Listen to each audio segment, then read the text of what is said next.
सास नंबरी, बहू 10 नंबरी। पूरे घर में मालती देवी का हुक्म चलता था।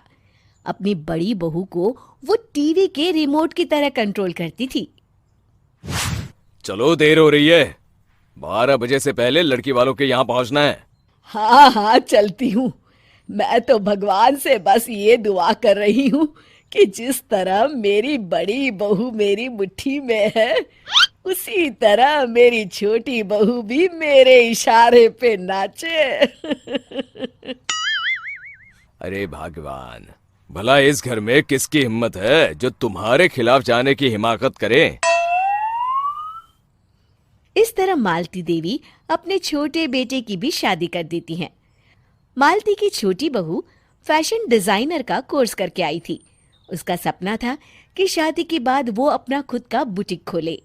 एक दिन, क्या बात है छोटी, तू तो एक से बढ़कर एक डिजाइन बना लेती है। इसमें कौन सी बड़ी बात है दीदी? आप चाहे तो मैं आपको भी सिखा सकती हूँ।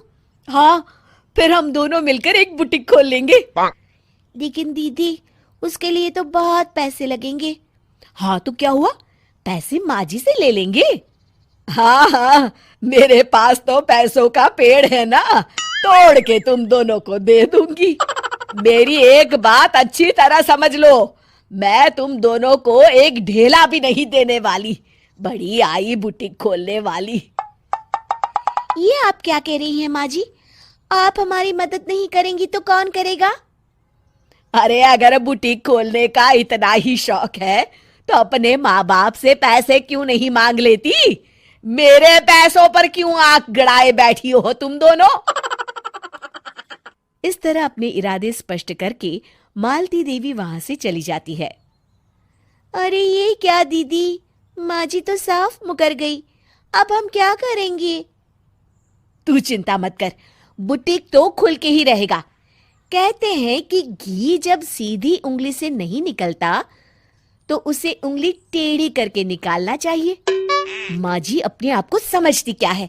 पूरी सोसाइटी जानती है कि माँ जी ने अपनी सास को घर से निकालकर उनकी दौलत पर कब्जा कर लिया है। हाँ दीदी, अब तो जैसे को तैसा करना पड़ेगा। फिर दोनों बहुएं मिलकर एक साजिश रचती हैं। एक दिन, अरे नालायक, जरा ठीक तरह से पैर दबा, बिल्कुल मजा नहीं आ रहा। खाने पीने में तो कोई कसर नहीं छोड़ती। तभी वहां बड़ी बहू हाथ में एक फॉर्म लेकर आती है। माँ जी, आपके लिए एक खुशखबरी है। सरकार सभी बुजुर्गों को हर महीने 10,000 रुपये पेंशन देने वाली है। अरे ये क्या कह रही है तू? क्या सच में मुझे हर महीने घर बैठे 10,000 रुपये मिलेंगे? हाँ माँ जी, दीदी सच कह रही है।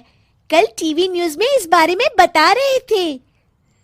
बस आप ये फॉर्म पढ़ के इसे भर दीजिए और अपने दस्तखत कर दीजिए। मैं इन्हें ले जाकर जमा करवा देती हूँ। अरे नालायक, बड़ी कामचोर है तू। इस बुढ़ापे में कहाँ तुम मुझसे फार्म भरवा रही है? खुद ही भर ले, मैं दस्तखत कर देती हूँ। ठीक है माँ जी।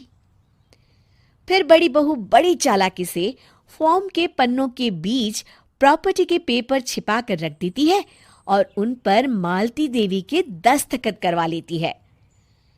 कुछ दिनों के बाद मालती देवी अपने पति के साथ 2 दिनों के लिए अपने एक रिश्तेदार के यहाँ जाती है। दूसरी तरफ दोनों बहुएं पूरे घर पर अपना कब्जा कर लेती हैं। मालती देवी जब अपने रिश्तेदार के यहाँ से लौटती हैं, तब अपने कमरे में ताला लगा देख आग बबूला हो जाती है। अरे नालायको, मेरे कमरे में इतना बड़ा ताला किसने लगाया है? माँ जी, ये कमरा तो मैंने अपने बेटे रोहन को दे दिया है और आज से आप बाहर कोने में जो छोटा कमरा बना है ना, वहां रहेंगी। अच्छा, मैं उस सड़ेले कमरे में रहूंगी है? तेरी ये कहने की हिम्मत भी कैसे हुई? और मेरी इजाजत के बिना मेरा कमरा देने वाली तू होती कौन है? लगता है तू भूल गई, इस घर की मालकिन मैं हूं। तभी वहां छोटी बहू आती है। अरे माँ जी, आप इस घर की मालकिन नहीं है। अब इस घर की नई मालकिन हम दोनों बहुएं हैं। ये देखिए, इन प्रॉपर्टी के पेपर पर आप ही के दस्तखत है। अरे भाग्यवान, ये तुमने क्या कर दिया? दस्तखत करने से पहले एक बार ठीक से पढ़ तो लेती। अरे लेकिन मेरी बहुएं मेरे साथ ऐसा कैसे कर सकती है? अरे तो इसमें कौन सी अचरज की बात है? तुमने भी तो अपनी सास को घर से बाहर निकाल दिया था। टूटा फूटा ही सही, शुक्र करो कि इन दोनों ने कम से कम हमें रहने के लिए कमरा तो दिया।